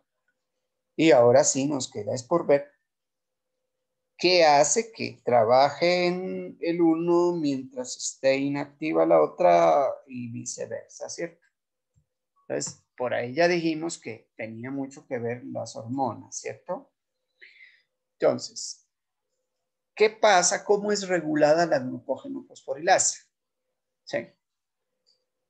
Aquí nos dice que el AMP puede activarla. ¿Sí? Y pues uno se puede imaginar quién es el AMP. Miren que esto ya va teniendo lógica. Si tengo AMP, quiere decir que no hay ATP, ¿cierto? Es decir, estoy deficiente de energía. Entonces eso es lógico que active una enzima que libere esa energía que está guardada en el glucógeno. Entonces es importante entender eso. La glucógeno fosforilasa tiene que tener un sitio alostérico para que sea regulado, sea activado alostéricamente por el AMP. Ahora sí, ¿quién la va a inhibir? Pues obviamente lo contrario, ¿cierto? El ATP. Si hay mucha energía, no hay necesidad de echarle mano a una reserva energética, porque eso está solucionado, ¿sí? También hay funciones ahí. Entonces, también la glucosa 6-fosfato la inhibe, ¿sí? ¿Y por qué glucosa 6-fosfatos? Ustedes se acuerdan, cuando estamos haciendo glucólisis en cantidades, tenemos mucha glucosa 6-fosfato, porque eso es indicativo de que hay glucólisis. Es decir, si estoy haciendo glucólisis en buena cantidad, pues implica que estamos produciendo mucha energía y entonces no hay problema. Entonces, ¿para qué hacemos síntesis? Entonces, estos dos también son inhibidores alostéricos de la glucógeno fosforilasa. Entonces, como dice aquí, de esta manera, la degradación es inhibida cuando hay ATP y glucosa 6-fosfato, ¿sí? Cuando hay condiciones energéticas buenas, no hay degradación de glucógeno, ¿sí? Y sí lo hay cuando hay necesidad energética. Veamos ahora sí la opuesta, la glucógeno sintasa. Esta, miren que justamente es activada por glucosa 6-fosfato, es decir, de manera opuesta a lo que sucedía con la glucógeno fosforilasa, ¿sí? Entonces es una manera bastante inteligente que sea una misma sustancia la que activa la síntesis e inhibe la degradación al tiempo, ¿cierto? Entonces, obviamente que aquí es lo contrario, ¿cierto? La glucógeno sintasa está activa cuando hay buenos niveles energéticos, mucha glucosa 6-fosfato, y acá cuando hay bajitos niveles. Eso es la parte alostérica, es decir, el control casi que inmediato, ¿sí? Pero cuando ya se requiere la participación de las hormonas, ¿sí? Es decir, es cuando hay un cambio súbito, es decir, cambio súbito puede ser, bueno, yo estaba con hambre y me comí un buen almuerzo, ahí hay un cambio súbito. Entonces ahí sí, toman el mando las hormonas. Pero esta se está haciendo en un momento en que, digamos, hace una media hora que comí y pues eso me dura un estado como unas 2 horas en las que estoy trabajando de esta manera. ¿Sí? Pero si ya empiezo a sentir los efectos del ayuno, 3 horas o más, entonces hay un cambio pues al que hay que adaptarse y ahí entran a participar las hormonas. ¿Y cuáles son esas hormonas? Pues hay varias. ¿Sí? Glucagón y epinefrina. Glucagón vimos que hacía efecto opuesto a la insulina. Sí. Glucagón e insulina. La epinefrina, ¿quién es? También se conoce con el nombre de adrenalina, ¿cierto? Es el otro nombre que se le da. Pero miren que, ¿por qué se las coloca juntas? Porque las dos tienen el mismo efecto, solo que en distintos tejidos. ¿Sí? Epinefrina funciona más que todo en el músculo y glucagón funciona en cualquier otro tejido. Sí, pero básicamente hacen lo mismo. ¿Y qué hacen estos dos? Inhiben la glucógenosintasa, es decir, inhiben la síntesis. ¿Y qué hace la insulina? Inhibe la degradación. ¿Sí ven que hace lo opuesto? Mientras por acá inhibimos la síntesis, por acá inhibimos la degradación. Ah, interesante. Entonces, glucagón es típico del estado de ayuno, ¿cierto? Epinefrina es más del estado de estrés o de susto. También vamos a ver que es importante. ¿Sí? Entonces, las dos trabajan de manera opuesta. Y miren, glucagón y epinefrina activan la fosforilasa, es decir, estas activan la degradación. En cambio, la insulina activa la sintasa, es decir, activa la síntesis. Otra vez están haciendo algo opuesto. ¿Sí? Entonces, como resumen, glucagón y adrenalina aumentan la degradación de la glucosa, pues, e incrementan el nivel de glucosa sanguínea, porque pues estamos degradando glucógenos para eso. Y por otro lado, pues la insulina incrementa la síntesis de glucógeno y disminuye la glucosa sanguínea, ¿sí? No solo porque se usa para hacer glucosa, para hacer glucógeno y se gasta la glucosa, sino porque además les da la orden a las células de introducir glucosa. Entonces, este incremento de la síntesis de glucógeno va junto con la disminución de glucosa sanguínea, ¿cierto? Eso es lo que funciona cuando, no sé, la gente a veces dice, no, que pobrecito el señor está diabético y tiene una glicemia muy alta, entonces, ¿qué hay que ponerle insulina? Uno ve como que el efecto bondadoso es disminuir el nivel de glucosa, claro, en la sangre, pero eso no es lo bueno. Lo bueno es que entra a las células, que si no hubiera insulina no podrían disfrutar de ese rico combustible energético, ¿cierto? Entonces, ahorita vemos en un esquema el trabajo de las dos. Recordemos un poquito, pronto ustedes por curiosidad, quiénes son estas hormonas. Aquí está el glucagón, es un péptido no muy largo, no tiene muchos aminoácidos. Y aquí está la insulina, como con 51 aminoácidos. Son 2 cadenitas de aminoácidos, chiquiticas en realidad. Pero la epinefrina es mucho más chiquita porque es un solo aminoácido. No es ni siquiera de los 20 de las proteínas, es otro. La epinefrina, pues como la ven ustedes aquí, o derivada del aminoácido. ¿Sí? Una hormona. Puede ser también un neurotransmisor si trabajara en el sistema nervioso. ¿Sí? La idea es que estos dos hacen como equipo y esta hace lo opuesto a lo que hacen estos dos. ¿Sí? Entonces ustedes ven en los libros esquemas como este. ¿Sí? Ubiquémonos primero en el esquema, qué cosas tiene, primero qué elementos tiene y luego desciframos qué es lo que está sucediendo ahí. ¿Sí? Esto es la membrana de una célula. Supongan que esto se cerró por acá y que sigue la membrana de la célula. Tengamos una célula, sino que esto es un esquema solamente. La membrana con su bicapa lipídica. Obviamente que en las bicapas lipídicas de las membranas existen proteínas que son receptores de señales receptores de hormonas, ¿cierto? También hay transportadores de nutrientes, sí, ¿por qué no? Pero ahorita vamos a ver el trabajo de estas hormonas, ¿sí? Y entonces podemos seguir la secuencia que nos dice acá o podemos verla al revés, como ustedes quieran, ¿sí? Veámoslo como lo vimos hace un rato. Ubiquémonos en el proceso como lo vimos hace un rato, ¿cierto? La degradación del glucógeno. Aquí está el glucógeno que está siendo degradado para producir glucosa 1-fosfato, proceso que llamamos glucogenólisis, ¿cierto? Y que lo hace una enzima que se llama glucógeno fosforilasa, ¿sí? Entonces, esa glucógeno fosforilasa se encarga de hacer eso.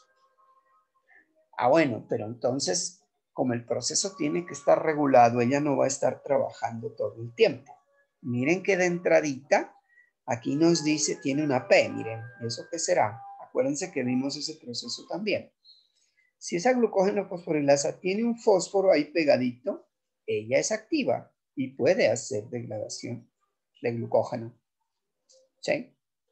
Pero en algún momento no estará activa. Es decir, ¿cuándo no va a estar activa? Pues cuando no tenga el fosfato. Si yo la tengo acá como este cuadrito sin fosfato, está inactiva. De esta manera yo no puedo hacer degradación de glucógeno. Para que pueda degradar glucógeno necesito pegarle un fosfato. Entonces, de esa manera es que se va a activar ella. Y ella, pues obviamente, solo se va a activar cuando hay una señal para que se active. ¿Quién la activa? Pues alguien que sea capaz de pegarle un fosfato, ¿cierto? Y las enzimas que pegan fosfatos, decíamos en la clase pasada, tienen como apellido sinasas, ¿sí? Y como está en inglés, dice quinasa, a veces no lo traducen. Pues miren que hay una enzima que se llama fosforilasa sinasa. ¿Por qué se llama fosforilasa sinasa? Pues porque es capaz de pegarle fosfato a la fosforilasa, que es la que nos interesa, ¿cierto? Entonces, ella le pega el fosfatico a la fosforilasa y la convierte en fosforilasa activa y hacemos degradación de glucógeno. Ah, bueno, entonces ahora la responsabilidad ya no está en el glucógeno fosforilasa porque ella está activa si le pegaron el fosfato y si no se lo pegaron, pues no trabaja. ¿Sí? Ahora sí la responsabilidad es de quien le pegó el fosfato, ¿cierto? Bueno, ¿y quién le pegó el fosfato? Pues fosforilasa sinasa, por eso se llama así. Miren la que ella, para que le pueda pegar el fosfato a su fosforilasa, necesita estar activa. ¿Sí se dan cuenta, cierto? Y ella puede estar también en dos formas, activa o inactiva. ¿Cuándo está activa? Cuando tiene pegado a su vez un fosfato. Y está inactiva cuando no tiene fosfato. Ah, y esto se va a ir más lejos entonces. Si ella tiene su fosfato, bueno, está pegándole fosfato a esta y listo, hacemos degradación de glucógeno. Entonces, ¿en qué momento estaba inactiva y en qué momentos alguien le pegó un fosfato? ¿Quién le va a pegar un fosfato a la fosforilasa sinasa? Así se llama ella, ¿no? Pues tiene que haber una sinasa porque pegar fosfato implica la acción de una enzima llamada sinasa. Ah, claro, existe una enzima especial que se llama proteinsinasa A, ¿sí? El hecho de que se llame proteinsinasa y no tenga un nombre específico para que se llamara fosforilasa sinasa sinasa o algo así, ¿no? Proteinsinasa A quiere decir que esta proteína, esta enzima que está aquí, sinasa A, es capaz de pegarle fosfatos a muchas proteínas, por eso es genérica, ¿sí? Ah, entonces aquí va a haber una feria de fosfatos. La proteinsinasa A, si le dieron la orden, ella le pega fosfato a quien encuentre. Pues de casualidad se lo pegó a la fosforilasa sinasa, se activó y como ella es una sinasa a su vez, pues pega un fosfato a otra que terminó activándose y lo que terminamos haciendo fue degradar glucógeno. Bueno, y la pregunta sigue más allá. Bueno, ¿y esa proteinsinasa de dónde salió? ¿Y cuándo se activa o siempre está activa? Ok, no, no siempre está activa. Ella no se activa con fosfato, no. Ella se activa por acción de un segundo mensajero. Y el segundo mensajero es el AMP cíclico, que es este compuesto que está aquí. ¿Sí? El AMP cíclico, el hecho de que diga aquí positivo, quiere decir que activa la proteína sinasa A. ¿Sí?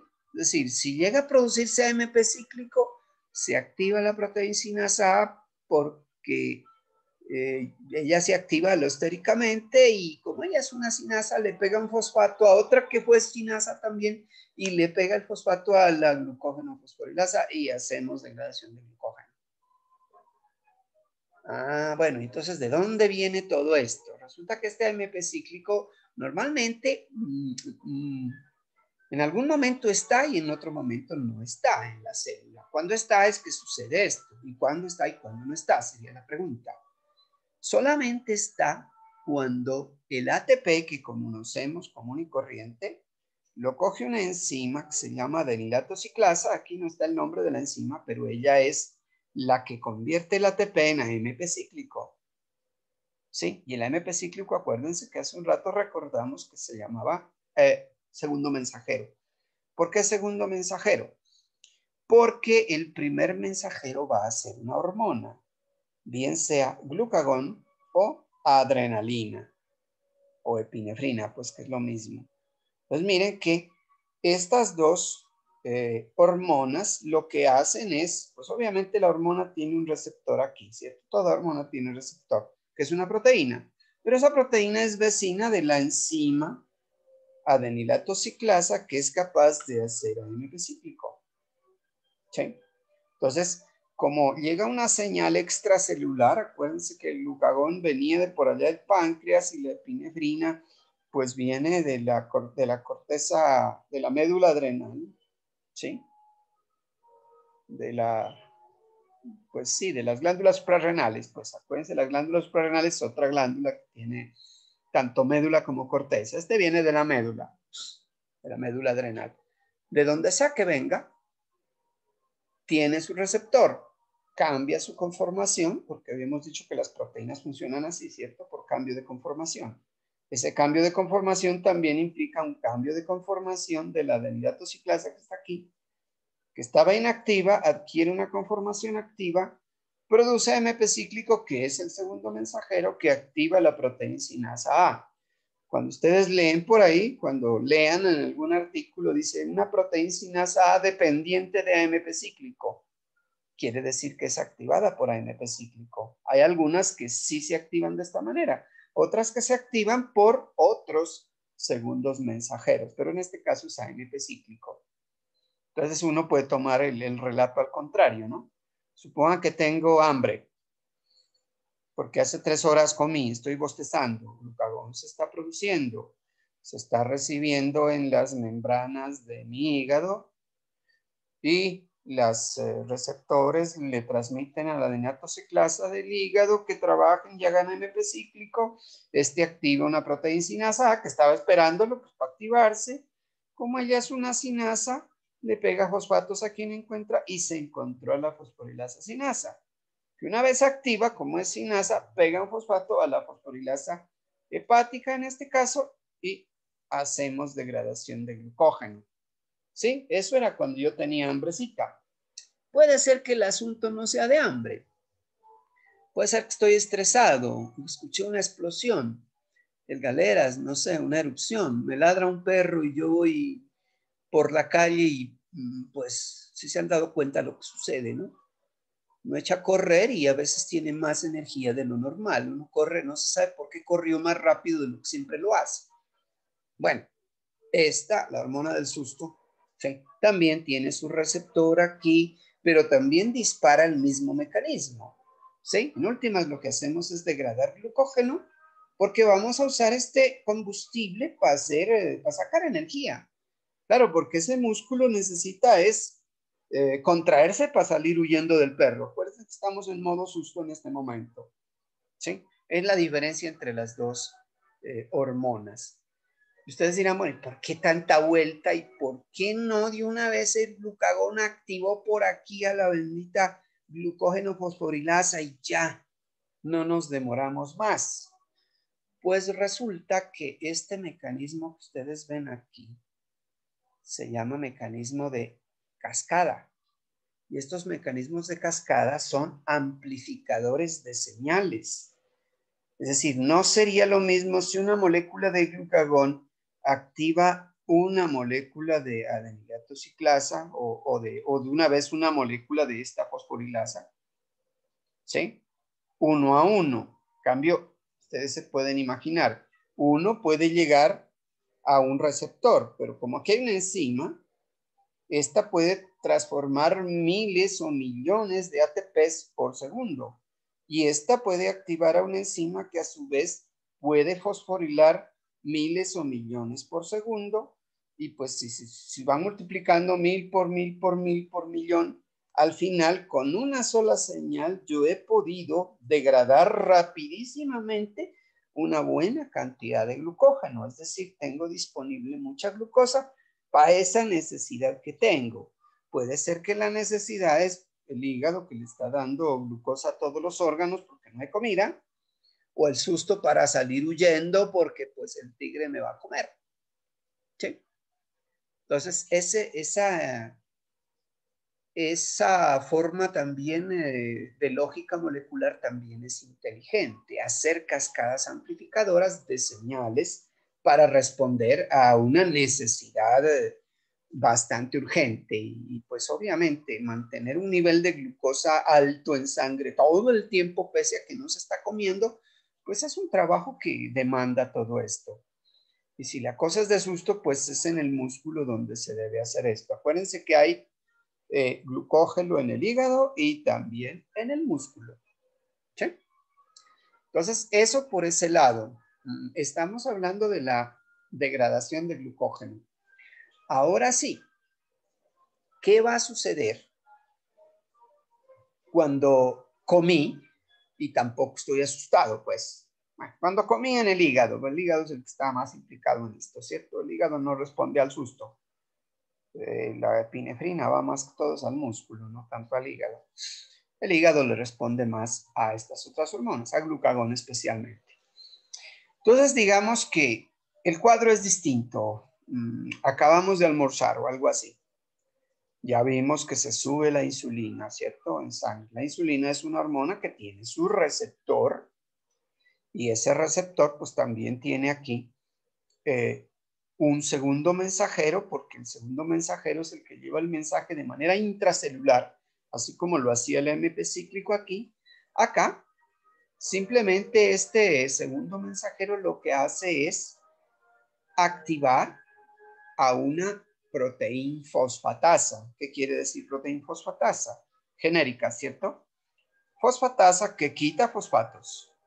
Entonces le va a quitar fosfatos a todo lo que encuentre.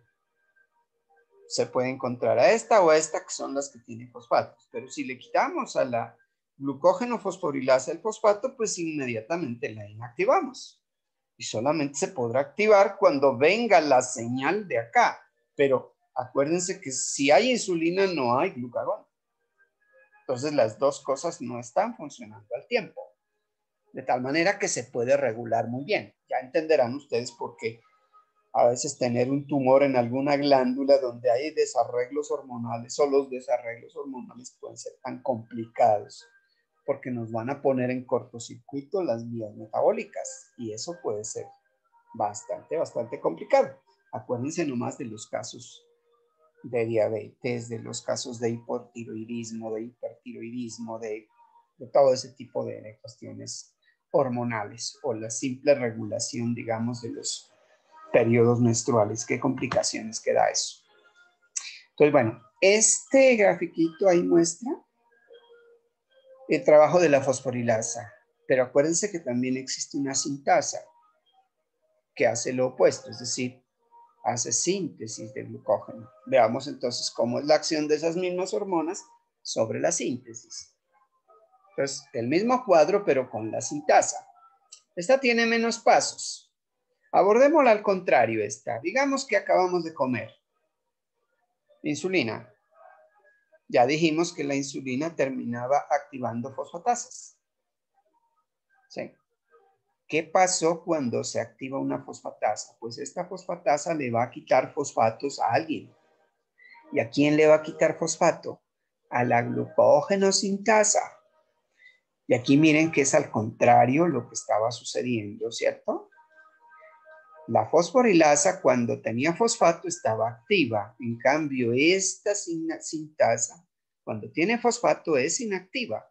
Es decir, está inactiva antes de que yo coma. Si comí, le quito el fosfato porque se activó una proteína fosfatasa y con eso se vuelve activa. Entonces, al activarse, pues sí, hacemos el proceso de que la glucógeno sintasa hace glucógeno. Es decir, teníamos muchas glucosas, ahora tenemos N+1 y va a seguir trabajando.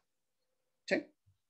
Y también miren que es un ejemplo que ya lo habíamos visto en la sesión anterior. Sí, la fosforilación, modificación covalente de enzimas, puede, a algunas las activa y a otras las inactiva. Miren aquí cómo es la situación de especial. ¿Sí? La que hace síntesis cuando está fosforilada está inactiva.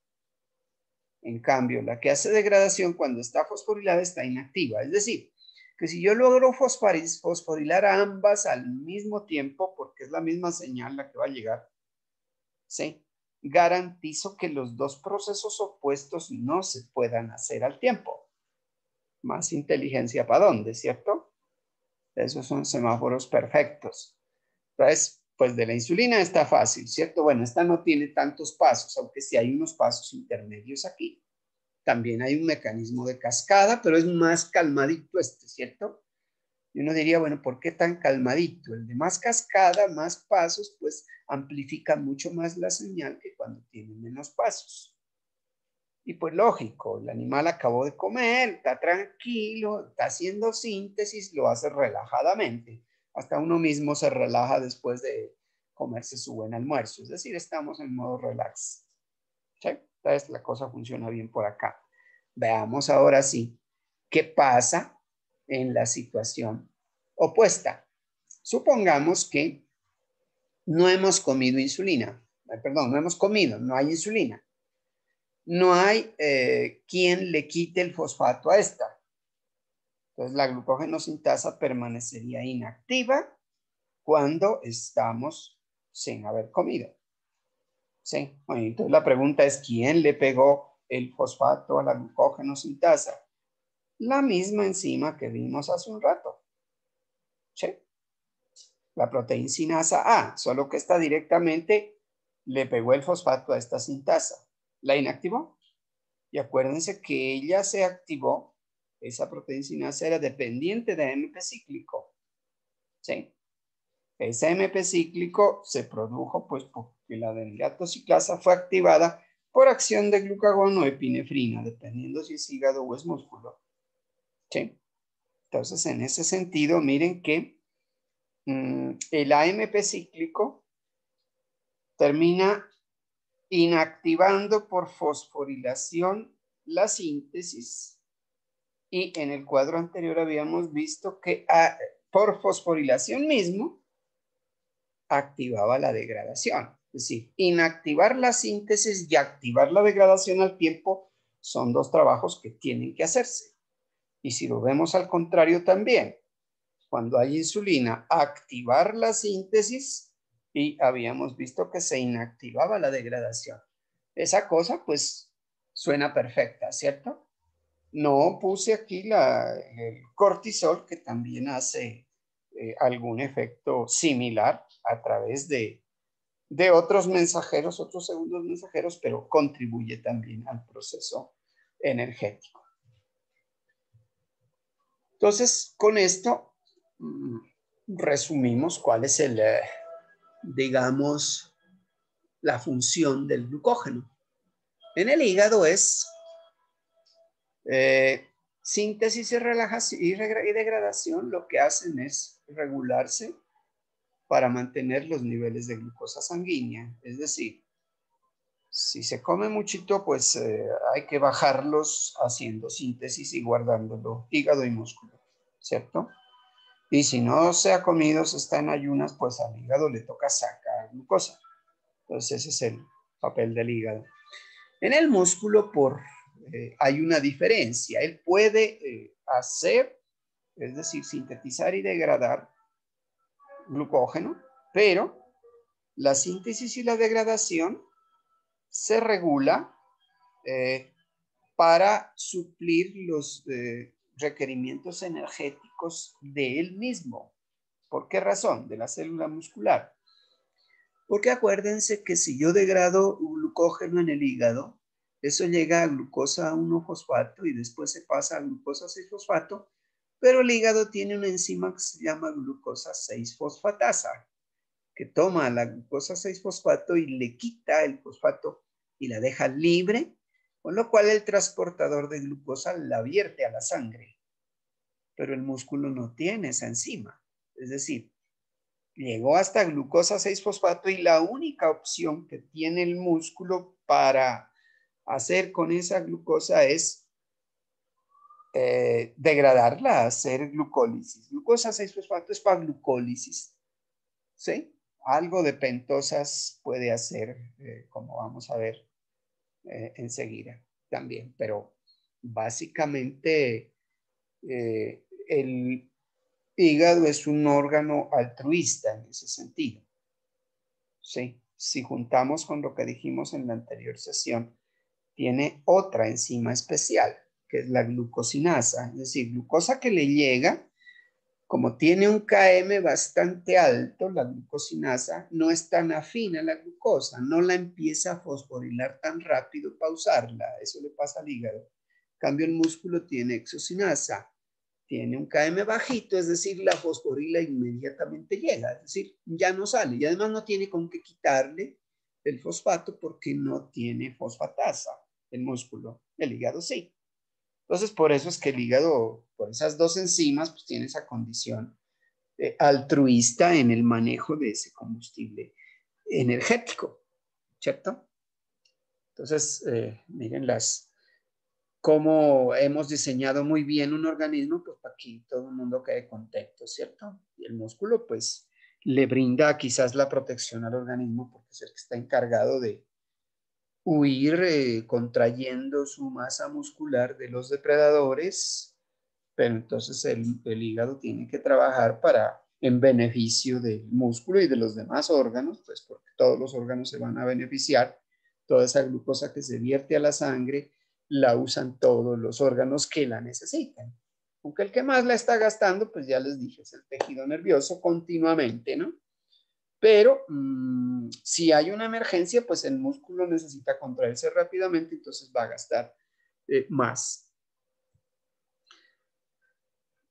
Bueno, hagamos un break ahorita. Un comentario antes de parar. Cerremos aquí esta